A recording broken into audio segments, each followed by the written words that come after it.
here with Eliana Gray to talk about her new book, Eager to Break. Eliana, can you tell us about your book? Kia ora, hi.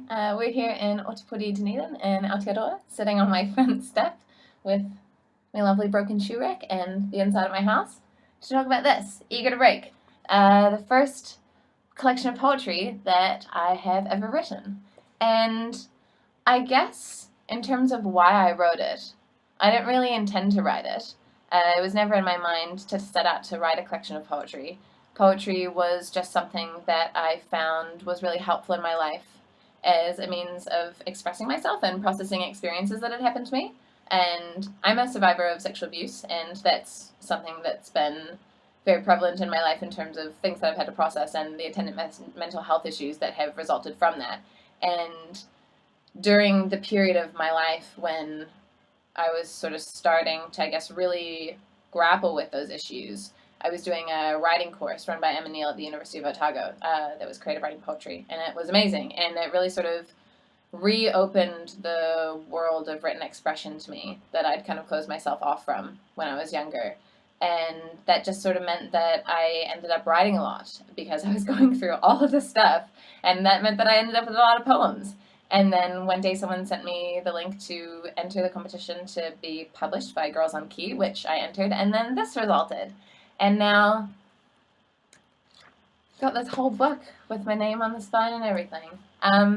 But I guess in terms of why, there was no why at the time, but now I think because the book is so much a chronicle of my experiences healing from sexual trauma and abuse and PTSD and grief and kind of a lot of very difficult things, something that I know that the writing the book has done for me, and that maybe it hopefully can and will do for other people, is show that these are things that other people also want to talk about as well, and experiences that they want to process, and can open up conversations with either yourself or other people about things that I feel like we're really told that we're not supposed to talk about.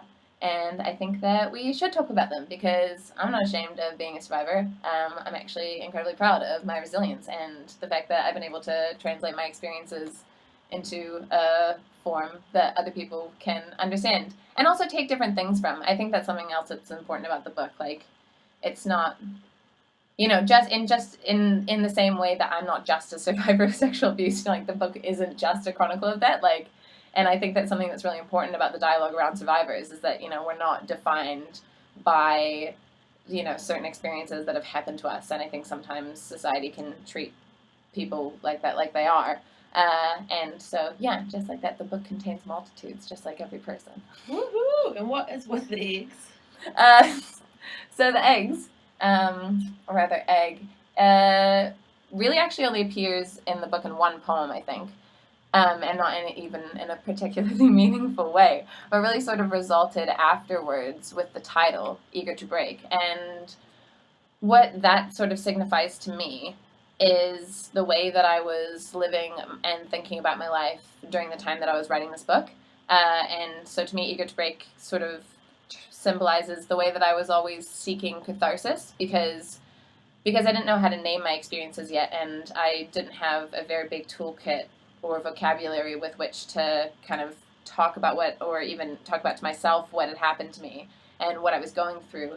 That would mean that I was never really able to say to other people that something was wrong or that I needed help unless something was like really wrong and I was having, like a full-on like breakdown. And so I was always sort of in that way like eager to break, because those were the times when I could ask for help and when I could actually like admit to myself that, I needed help and there was things going on in my life that I had to process and work through. And so I guess really what eager to break means is that I was just eager to heal and to continue the healing journey that I didn't even know I was already on. And so I was just like a little egg. And I just wanted to break my shell and have my yolk and albumin spill out everywhere. Yes. What is next for you? So what's next for me is all based around this little person. I'm going to be going on a book tour around Aotearoa in August. and it's been really exciting. And so one thing that's really, really important about the tour is that it's all based around the idea, not only about, telling people about Eager to Break, but also around the idea of making poetry as accessible to as many people as possible. Because I know that a lot of my peers sometimes find poetry readings or environments in where poetry exists kind of intimidating, or think that, it's kind of very all serious and really literary. So one of the ways I'm trying to, I guess, shift that perception a bit is by incorporating music into every one of the gigs. So there will be bands as well. So it's like kind of half gig, half poetry reading. Just, they're going to be like fun parties. And it's all around, this book. So the first date is in Otipuri, Dunedin on August 22nd, the day before National Poetry Day. And it's going to be at Olga Gallery with lots of amazing local poets reading and a great musical guest. And then we've got August 25th up in Puniki at Meanwhile. And then we'll be up in Tamaki Makaurau or Auckland on August 30th at Strange Haven. And if you want to find out more information about it, there's lots of really amazing poets reading. It's going to be really fun. You can find us on Facebook. There will be event listings. If you want to connect with me, just Google my name. That's Eliana Gray, Eliana. I'm pretty easy to find. And if you want to find out more about this little guy here, you can go to the Girls on Keep website, www.girlsonkey.com. And that's where you can buy it if you want. You can look at a really cool trailer that my friend made.